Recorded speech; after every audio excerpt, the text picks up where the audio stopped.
அன்பான தேவ ஜனங்களே, மீண்டுமா இயேசு கிறிஸ்துவின் நாமத்தினாலே உங்களுக்கு வாழ்த்துதல். இந்த வீடியோ மூலமாக நீங்கள் ஆஸ்வதிக்கப்பட்டிருப்பீங்க நாங்கள் விசுவாசிக்கிறோம்.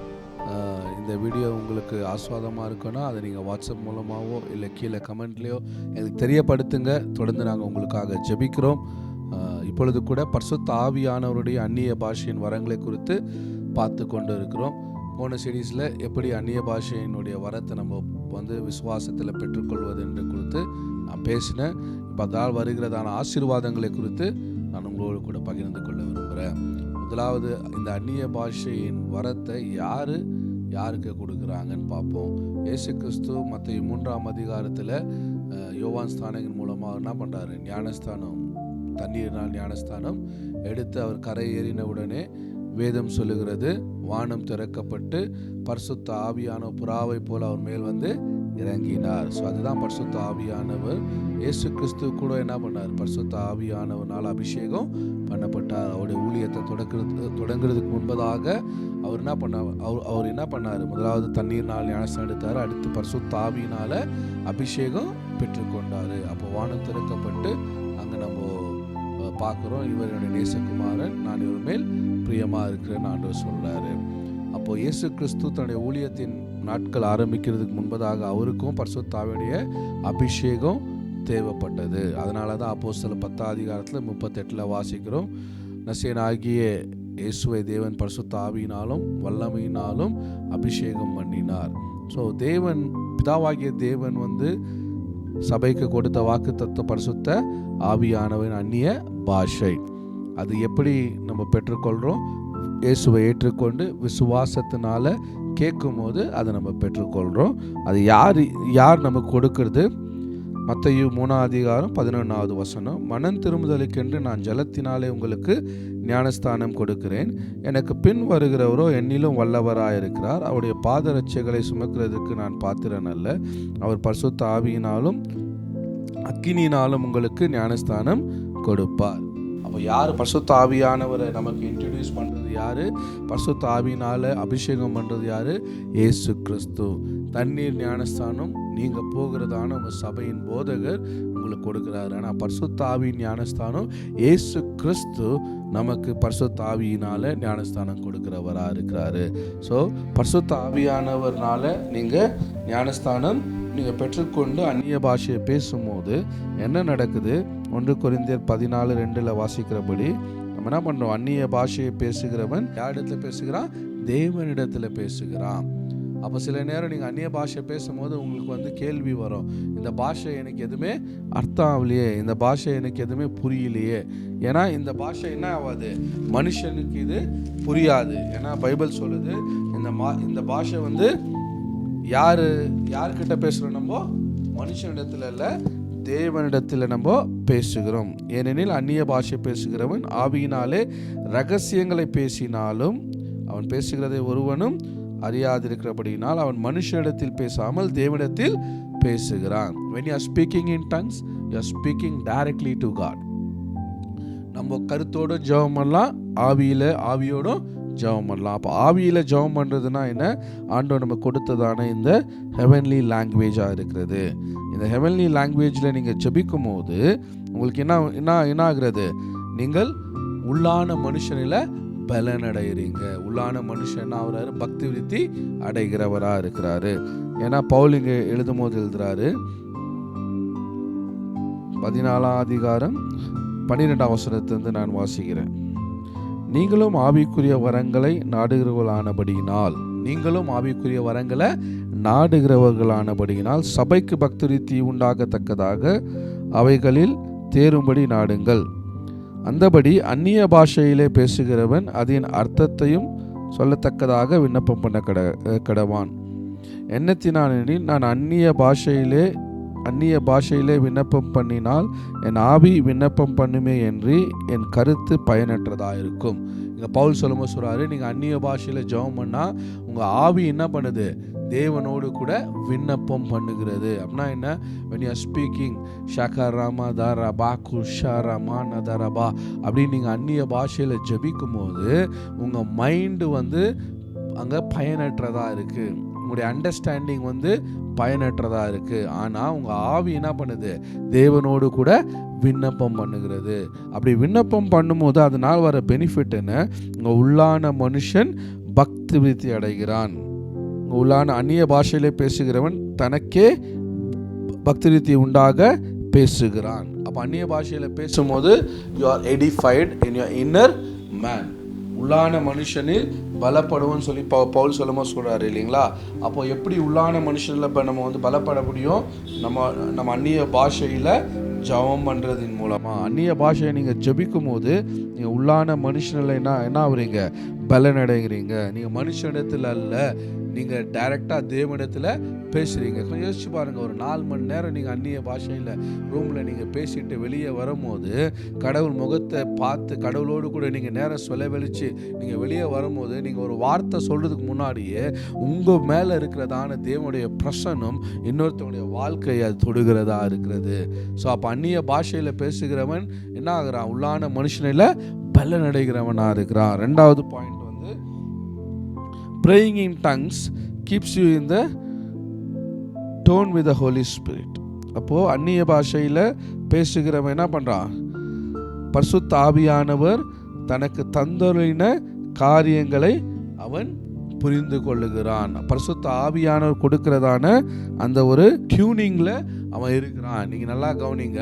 நம்ம ஒரு சிக்னல் இல்லாத இடத்துல ஃபோனை யூஸ் பண்ண முடியுமா? அப்படி யூஸ் பண்ணோன்னா நமக்கு கூட நம்ம வேறு யாருக்கு கால் பண்ணுறோமோ அவங்க பேசுகிறது என்னவாக இருக்கும்? விட்டு விட்டு கேட்கும். அந்த இடத்துல சரியாகவே டோனு கேட்காது. காரணம் என்ன? அங்கே சிக்னல் ரொம்ப கம்மியாக இருக்குது. அதே வந்து ஃபுல் சிக்னல் இருக்கிற இடத்துலேருந்து நீங்கள் கால் பண்ணும்போது உங்களுடைய வாய்ஸு அவங்க பேசுகிறதான அந்த கம்யூனிகேஷன் என்னவாக இருக்கும்? ரொம்ப கிளியராக இருக்கும். அப்போ அந்நிய பாஷையில் பேசும்போது, அந்நிய பாஷையில் ஜெபிக்கும் போது நான் சொன்னது போல் நீங்கள் என்ன பண்ணீங்க? டைரெக்டாக ஆண்டோட பேசுகிறீங்க. அப்படி பேசும்போது உங்களுடைய ஆண்டனா என்னவாக இருக்குது? ஃபுல் ஸ்ட்ராங்காக இருக்குது. அப்போ அவர் என்ன பேசுகிறான்றதை உங்களால் என்ன பண்ண முடியும்? புரிந்து கொள்ள முடியும். ஸோ அந்நிய பாஷை வந்து உங்கள் ஸ்பிரிட்டை டியூன் பண்ணுறதா இருக்கிறது. ஹல்லேலூயா. when you speak more in tongues your spirit are tuned to know the heart of the God. ஆண்டோடைய இருதயத்தை புரிஞ்சுக்கிறதுக்கும் அவருடைய சத்தத்தை தெளிவாக கேட்கறதுக்கும் அந்நிய பாஷை என்ன பண்ணுது? நமக்கு உதவி செய்கிறதா இருக்கிறது. அப்போ அந்நிய பாஷை வந்து நம்ம பேசும்போது நம்ம யார்கிட்ட பேசுகிறோம்? மனுஷங்கிட்ட இல்லை, தேவனிடத்தில். அப்படி நீங்கள் பேசும்போது உங்களுடைய ஆவி என்னவா இருக்குது? பலன் அடைகிறது. உடனே உங்கள் சிந்தைக்கு புரியல, நீங்கள் கவலைப்பட தேவையில்லை.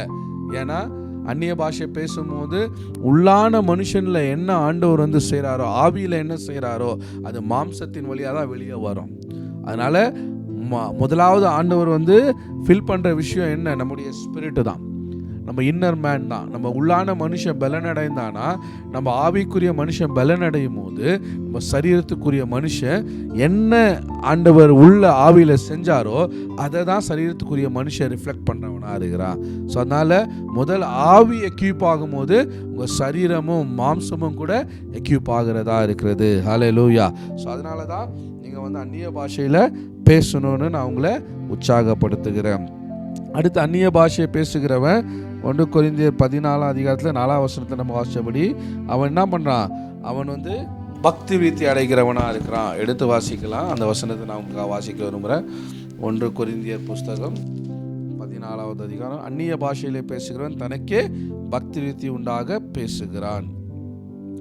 நீங்கள் எல்லாரும் பாஷைகளை பேசும்படி விரும்புகிறேன். நீங்கள் பேசுறது மனுஷனிடத்தில் இல்லை, தேவனிடத்தில். 2வது நீங்கள் பேசுறதுனால உங்களுக்கு அந்நிய பாஷை பேசுகிறவன் தேவனிடத்தில் பேசுகிறான், அவன் ரகசியங்களை பேசுகிறான். இன்னொரு அடுத்த விஷயம் என்ன? அந்நிய பாஷையில் நீங்கள் ஜெபம் பண்ணும்போது நீங்கள் என்ன பண்ணுறீங்க? You are speaking mysteries. உங்களுக்கு இன்றைக்கி தெரியாமல் இருக்கலாம் நம்ம எதுக்காக ஜெபம் பண்ணுறோம். ஆவியில் ஏவப்பட்டு நீங்கள் அந்நிய பாஷையில் 2 மணி நேரம் நீங்கள் ஜெபம் பண்ணும்போது you are speaking for your future, you are praying for your future. ஏன்னா அந்நிய பாஷையில் பேசுகிறவன் ரகசியங்களை பேசுகிறான் என்று வேதம் சொல்லுகிறது. அப்போ ரகசியத்தை பேசும்போது அந்த ரகசியம் என்ன ஆகிறது? நமக்கு அது அவசரம் வாசிக்க. நீங்கள் எல்லோரும் அந்நிய பாஷைகளை பேசும்படி விரும்புகிறேன். ஆகிலும் அந்நிய பாஷையில் பேசுகிறவன் சபைக்கு பக்திருத்தி உண்டாக்கும்படிக்கு அர்த்தத்தையும் சொல்லாவிட்டால் தீர்க்கதரிசனம் சொல்லுகிறவன் அவனிலோ மேன்மையுள்ளவன். ஆதலால் நீங்கள் தீர்க்கதரிசனம் சொல்லுகிறவர்களாக வேண்டும் என்று அதிகமாய் விரும்புகிறேன். மேலும் சகோதரரே, நான் உங்களிடத்தில் வந்து உங்களுக்கு ரகசியங்களை வெளிப்படுத்துவதற்காவது, அறிவுண்டாக்குவதற்காவது, தீர்க்க தரிசனத்தை அறிவிக்கிறதுக்காவது, போதகத்தை போதிக்கிறதுக்காவது ஏதுவானதை சொல்லாமல் அந்நிய பாஷையிலே பேசினால் என்னாலே உங்களுக்கு பிரயோஜனம் என்ன? இந்த இடத்துல இந்த வசனத்தை பிடிச்சிட்டு நிறைய பேர் என்ன சொல்றாங்க, நான் வந்து அந்நிய பாஷையில் மட்டும் பேசினா உங்களுக்கு பிரயோஜனம் என்ன, அதனால் அந்நிய பாஷை தேவையில்லை அப்படின்னு பவுல் எழுதியிருக்காருன்னு சொல்கிறாங்க. அதனுடைய அர்த்தம் அது கிடையாது. பவுலுங்க என்ன சொல்ல வரான்னா, அந்நிய பாஷையில் நீ பேசும்போது அதனுடைய அர்த்தத்தையும் நீ சொல்லத்தக்கதாக நீ என்ன பண்ணணும், விண்ணப்பம் பண்ணி ஜெபம் பண்ணணும். அப்போ அந்நிய பாஷையில் வந்து பேசுகிறது யாருக்கு பக்திருத்தி உண்டாகுது? உங்களுக்கு பக்திருத்தி உண்டாகிறது. ஆனால் தீர்க்கதரிசனம் சொல்லுகிறது சபைக்கு பக்திருத்தி உண்டாகிறது. அப்போ தீர்க்கதரிசனம் சொல்லுகிறவன் என்ன பண்றான், அவங்க பாஷையில் அவங்களுக்கு புரிகிற மாதிரி தீர்க்கதரிசனம் சொல்லுகிறான். எப்படி இந்த அப்போஸ்தலர் 2ஆம் அதிகாரத்தில் எல்லாரும் அந்நிய பாஷையை பேசினாங்க, எல்லார் மேலே பரிசுத்தம் இறங்கி வந்தார். ஆனால் அதை கேட்கிறவங்களுடைய காதுகளில் எப்படி கேட்டது, அவங்கவுங்க சொந்த மொழியை பேசுகிற மாதிரி அவங்க காதுகளில் கேட்கப்பட்டது. அவங்க பேசுனது என்ன, அந்நிய பாஷை. 120 பேரும் மேல் வீட்டு அறையில் என்ன பண்ணாங்க, அந்நிய பாஷையை பேசினாங்க. ஆனால் அதை கேட்ட எல்லாருடைய செவிகளில் என்னவா வந்து கேட்டது, அவங்களுடைய தாய் மொழியை பேசுகிறத போல இவங்க எல்லாரும் வந்து எப்படி எங்களுடைய பாஷையை பேசுகிறாங்கன்னு அதை கேட்டு என்ன பண்ணாங்க, ஆச்சரியப்பட்டாங்க. அப்போது அந்த இடத்துல நம்ம பார்க்குறோம், அந்நிய பாஷை வந்து அப்போஸ்தலர்கள் நாட்களில் 120 பேர் பேசும்போது அங்கே இருந்த எருசலேமில் இருந்த எல்லாருடைய காதுகளிலும் அவங்களுடைய சொந்த மொழியை பேசுகிற மாதிரி கேட்டது. அப்படின்னா என்ன, இவங்க பேசுறது அவங்களுக்கு என்னென்ன அர்த்தம் புரிஞ்சிச்சு. அப்போ அந்நிய பாஷைக்கு என்ன இருக்கு, வியாக்கியானம் இருக்கு. அதை தான் இங்கே பவுல் சொல்றாரு, நீ அந்நிய பாஷையை பேசும்போது உனக்கு பக்திருத்தி உண்டாகுது. முதலாவது நீ என்ன வர, you are building your most Holi faith. உனக்குள்ள இருக்கிற மகா பரிசுத்தமான விசுவாசத்தை நீ என்ன பண்ற, கட்டி எழுப்புகிறாய். அப்போ அந்நிய பாஷையில் பேசும்போது நீ பக்திருத்தி அடைகிற, பரிசுத்த ஆவியினால ஏவப்பட்டு உன் ஃபியூச்சருக்காக ரகசியங்களுக்காக நீ ஜபிக்கிற. அப்படி ஜெபம் பண்ணும்போது மறைப்பொருள் ஒன்றுமே கிடையாது. பைபிள் சொல்லுது, வெளிப்படுத்தப்படாத ரகசியம் ஒன்றுமே இல்லைன்னு சொல்லுகிறது. அப்போ one day you will know the revelation of what you are speaking in tongues.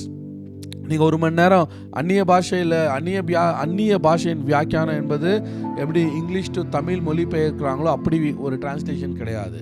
அந்நிய பாஷையின் வியாக்கியானம் என்பது ஒரு லாங்குவேஜ் டு இன்னொரு லாங்குவேஜ் இன்டர்பிரிட்டேஷன் பண்ணுறது மாதிரி அந்நிய பாஷையின் வியாக்கியானம் இல்லை. அந்நிய பாஷையின் வியாக்கியானன்றது என்ன, நீங்கள் இன்றைக்கி ஒரு வேளை 1 மணி நேரம் நீங்கள் அந்நிய பாஷையை பேசலாம், அந்நிய பாஷையில் நீங்கள் ஜெபம் பண்ணலாம், அந்நிய பாஷையை நீங்கள் பாடலாம், அந்நிய பாஷையினால் நீங்கள் ஆராதிக்கலாம். அப்படி எல்லாம் நீங்கள் பண்ணாலும், ஆனால் இங்கே சொல்லப்படுது 1 மணி நேரம் நீங்கள் ஜெபம் பண்ணி 1 மணி நேரம் நீங்கள் அந்நிய பாஷையில் பாடி பேசி முடித்து ஒருவேளை உங்களுக்கு என்ன ஆகும், அதுலேருந்து ஒரு 2 வார்த்தையோ 3 வார்த்தையோ என்ன வரும், உங்களுக்கு ரெவலேஷன் வியாக்கியானம் உண்டாகும். அந்த ரெவலேஷனை நீங்கள் பேசும்போது அதுதான் தீர்க்க தரிசனமாக சபையை எடிஃபை பண்ணுகிறதா இருக்கிறது. அதை தான் இங்கே பவுல் சொல்கிறாரு, நீங்கள் அந்நிய பாஷையிலே நீங்கள் ஜெபம் பண்ணிட்டு அப்படியே போகாதீங்க, அந்நிய பாஷையின் வியாக்கியானத்தை கேளுங்க. ஏன், அந்த வியாக்கியானம் வந்து தீர்க்க தரிசனமாக வரும்போது தேவனை அறியாதவன் கல்லாதவன் சபைக்கு வந்து நீங்கள் சொல்கிற தீர்க்கதரிசனத்தை கேட்டு அவன் என்ன பண்ணுவான், தேவன் உண்டென்று சொல்லி தன்னை ஆண்டவருக்கு ஒப்பு கொடுப்பான்னு சொல்லி பவுல் சொல்கிறாரு.